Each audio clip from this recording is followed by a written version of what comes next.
Let us discuss some examples based on probability. First example. A coin is tossed 1000 times with the following frequencies: head 455 and tail 545.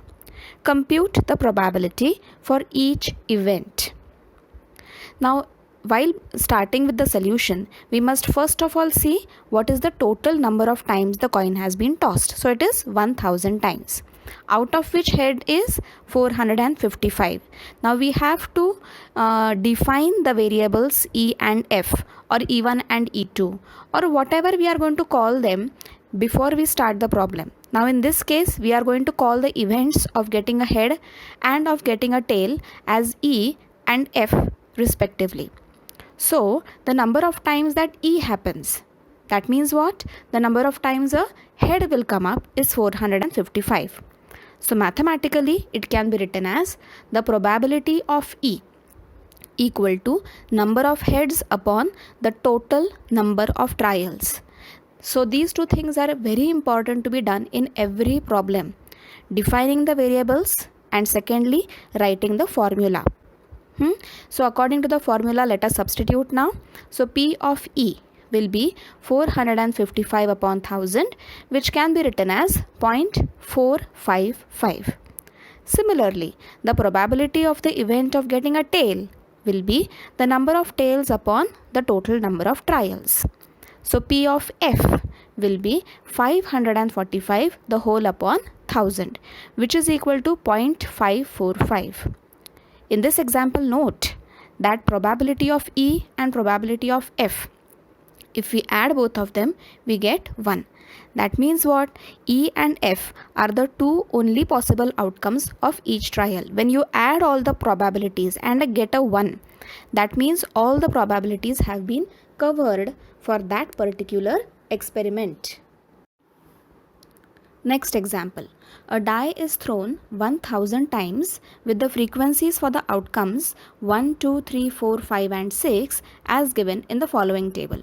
So you can see in the table 1 has occurred 179 times, 2 has occurred 150 times, so on and so forth till the number 6.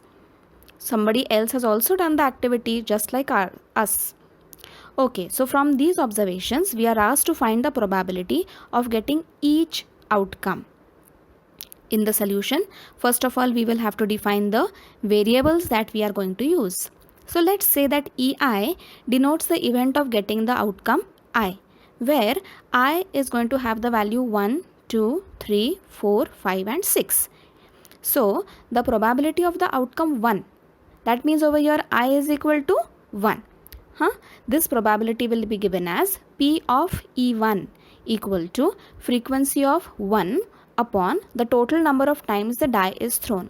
This particular denominator is going to be the same for all 6 cases, isn't it? Okay, so this is equal to 179 upon 1000, which is equal to 0.179. Similarly, you have to write the probabilities for E2, E3, E4, E5 and E6. Now notice that all these probabilities that we are getting, P of E1, P of E2 till P of E6, if we add all of them, what will we get? Do the addition and see. You can pause the video and try out the addition. You will definitely get it equal to 1. Now also notice one more thing. The probability of each event, whether it is P1, P of E1 or P of E3 or P of E6, any of these lie between 0 and 1. None of them is lesser than 0 and none of them is greater than 1. So the range of probability of each event always lies in between 0 and 1. Now E1, E2 till E6, they cover all the possible outcomes of a trial. Will there be any other possible outcome of this activity? Of course not. So all of them have already covered the possible outcomes of a trial. Next example. The record of a weather station shows that out of the past 250 consecutive days, its weather forecasts were correct 175 times. What is the probability that on a given day it was correct? and what is the probability that it was not correct on a given day. So in the solution, first of all, we notice that the total number of days for which the record is given to us is 250. So the probability that the forecast was correct on a given day. Notice that no variables are used in this case. The entire statement has been written. So this can also be done. That will be given as number of days when the forecast was correct upon the total number of days for which the record is available. So that will be equal to 175 upon 250, which gives us 0.7. Now, the total number of days when the forecast was not correct is not given to us, but we can find it by subtracting 175 from 250. I hope everybody understands this. So, the probability that the forecast was not correct on a given day will naturally be equal to 75 upon 250, which is equal to 0.3. Now, even without doing this subtraction process, can we reach till the probability directly? Correct. The total probability will be equal to 1 because there cannot be any third thing which can happen in this case, in this example, right? Either the forecast is correct or not correct, isn't it?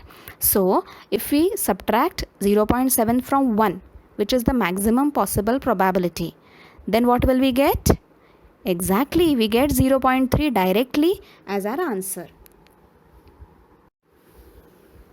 Next example, an insurance company selected 2000 drivers at random. Random means what? Without any preference of one driver over another. In a particular city to find a relationship between age and accidents. The data obtained is given in the following table. So they have tabulated according to the age of drivers in years and the accidents, the number of accidents in 1 year.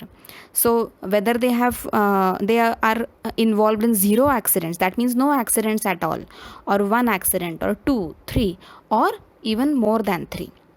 So the age of the drivers is given as 18 to 29, 30 to 50, a range is given to us, and above 50. And then we can also observe the number of accidents in each range. Observe the table very carefully, and now let us see the sub-questions asked to us. Find the probabilities of the following events for a driver chosen at random from the city, being 18 to 29 years of age and having exactly 3 accidents in 1 year. Now, when you are reading this question itself, you should see at the exact row and column that the question is talking about. You'll immediately get the answer. Okay? Next one. Being 30 to 50 years of age and having 1 or more accidents in 1 year. So 1 accident also and more than 1 also. So all 1, 2, 3 and over 3. All these columns have to be considered in the row of 30 to 50. And the last one, having no accidents in 1 year. So 0 accidents column we have to see for all the age groups. I hope everybody has understood this problem. Now please pause the video and try to do this example on your own. Remember to define the variables and to use the formula every time. Let us check our answers. I hope everybody must have seen that the total number of drivers is 2000.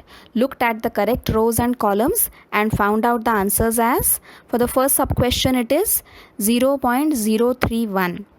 For the second sub-question it is 0.113, and for the third sub-question it is 0.653. Now please note that if the fraction is reducible, first of all you get the probability in each case as a fraction, right? If it is reducible, you can reduce it. If it is easily convertible to a decimal format, you can do it. But you may write it in a fraction form also or a decimal form also. It is okay to be in the fraction form. No problem. Now over here, did anybody notice that I did not talk about the sum of all the probabilities they have asked? I have not said of their sum being equal to 1. Can you guess the reason why? Good. I hope everybody has thought about this, that there can be n number of combinations and permutations over here in this table, isn't it? So we are not going to check whether the sum of all probabilities is equal to 1 or no. In fact, you can make your own questions based on this table. Next question. 50 seeds are selected at random from each of the 5 bags of seeds and were kept under standardized conditions favorable to germination. After 20 days, the number of seeds which has germinated in each collection were counted and recorded as follows. You can see in the first bag, the number of seeds that germinated are 40. In the second bag, the number of seeds that germinated was 48. So have a look at the table very carefully. Now, what is the probability of germination of more than 40 bags in a seed? Now, more than 40 when we are asked, you should look at 48, 42 and 41. Is the number of seeds which germinated in the first bag more than 40? Definitely not. It is equal to 40, isn't it? We are asked only about more than 40 bags. Sorry, more than 40 seeds in a bag. So, observe carefully. Second sub-question, what is the probability of germination of 49 seeds in a bag? Now, we are exactly asked about 49 seeds in a bag. Can you see the number 49 in any of the bags? So, what will be the probability in this case? Think about it. Third one, more than 35 seeds in a bag.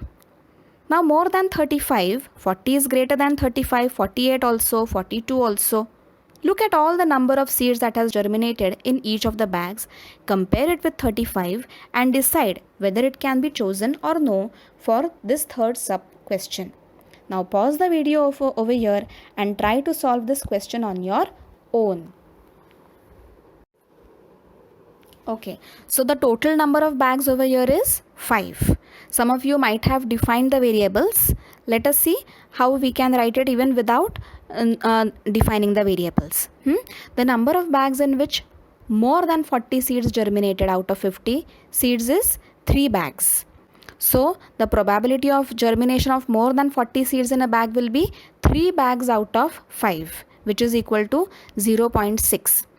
The number of bags in which 49 seeds germinated.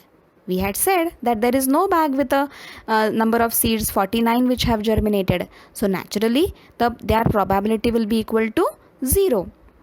Impossible event. Do you remember from the very first video? Correct. This is an impossible event. So its probability is equal to 0. Third one, number of bags in which more than 35 seeds germinated. We had seen that all the bags contained more than 35 seeds which germinated. So, all the 5 bags, this probability can exist. So, the required probability will be equal to 1.